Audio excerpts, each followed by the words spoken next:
Have you ever felt confused or overwhelmed about climate change? You're not alone. There's so much information out there, it's easy to get completely lost.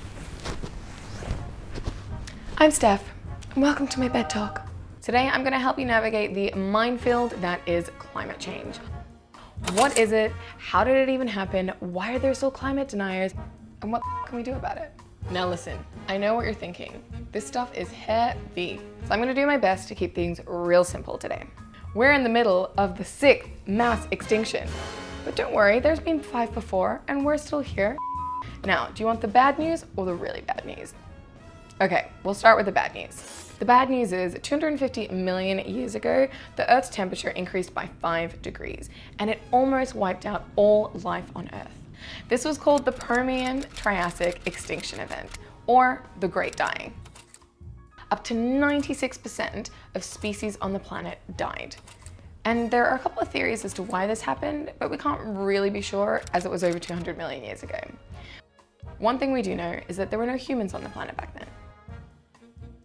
So what's the really bad news? Well, the big difference between this mass extinction and other mass extinctions is that this one is primarily caused by humans.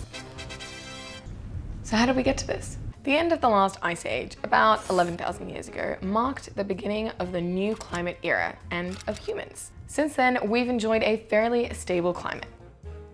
No, not weather, climate. These stable conditions have allowed us to innovate, flourish, and build complex systems. But for the first time since the dawn of the human race, we are now facing threats of a huge change in climate. When I say climate change, we're talking about long-term shifts in weather patterns, which is largely caused by the increase of greenhouse gas in the atmosphere, mainly CO2 or carbon dioxide. In our current system, we extract coal, oil, and gas, or fossil fuels, from the ground, and we burn them to create energy. We rely on that energy to power just about everything. Our light bulbs, our aircon, our electric cucumbers. Burning these materials release greenhouse gases into the atmosphere. Those greenhouse gases trap the heat from the sun, which increases the Earth's temperature. The unfortunate thing is, we have been burning so many fossil fuels for so long that now we're beginning to see the destructive effects of a swiftly warming climate. And the current warming trend is different from previous mass extinctions because the evidence that we have caused this is so overwhelming. We've been burning fossil fuels at an unprecedented rate. Think this is all BS? Well, it's not. Buckle up, here comes the science. It's really me. Greenhouse gases are just one part of the story.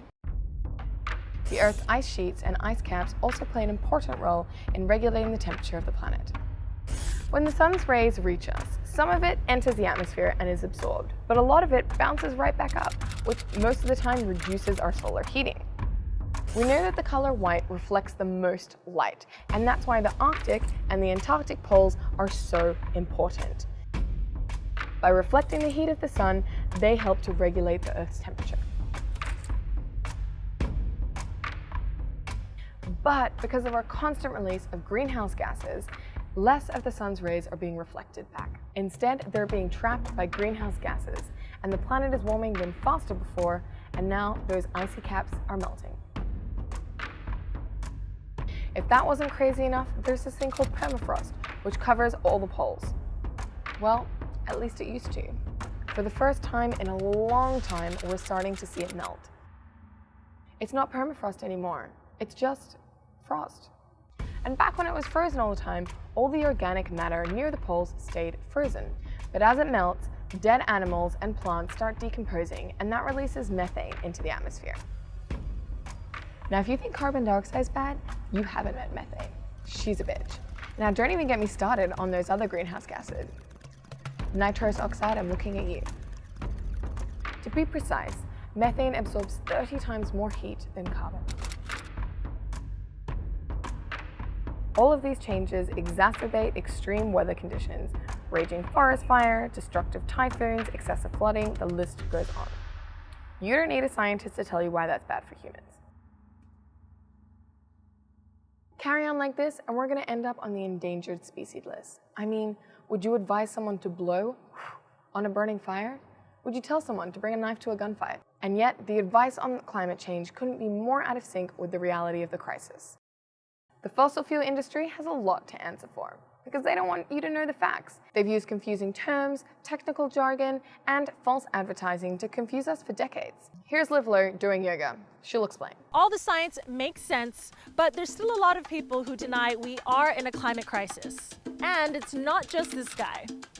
Regular people, like your friends, family, and colleagues, might be completely confused about the imminent crisis we are facing. Or worse, they could be completely unaware. So why the confusion? Oil companies. Let me break it down. Oil companies, they've known about climate change for over 40 years.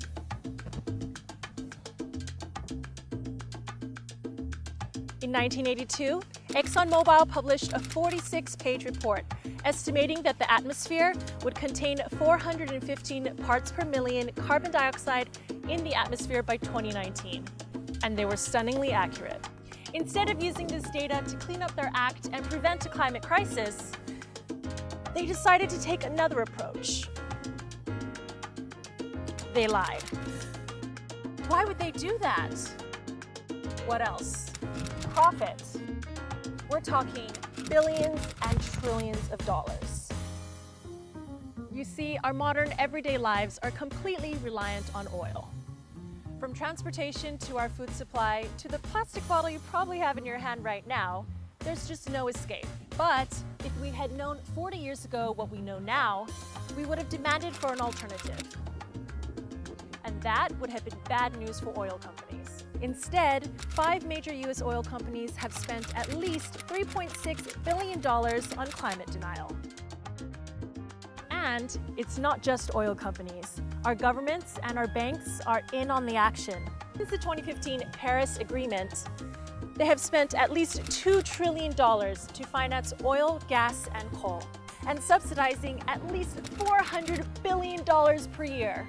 With so much cash and BS flying around, no wonder we're in a climate denial crisis. Namaste. Thanks, Liv. I feel very zen now. LA looks great on you.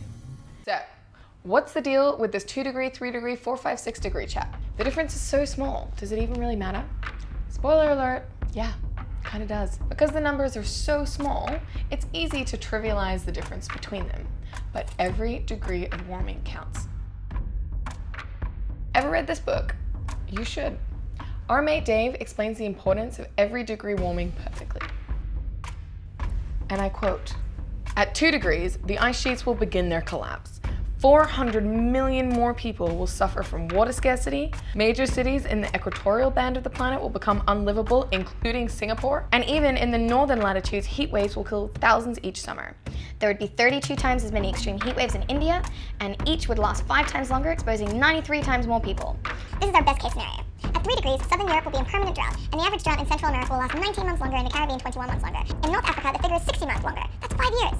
The area burned each year by wildfires will double in the Mediterranean and sextuple or more in the United States. At 4 degrees, there'll be 8 million more cases of dengue fever in Latin America alone, and cause an annual global food crisis. There could be 9% more sheep-related deaths. Damages from river flooding will grow 30-fold in Bangladesh, 20-fold in India, and 160-fold in Nigeria.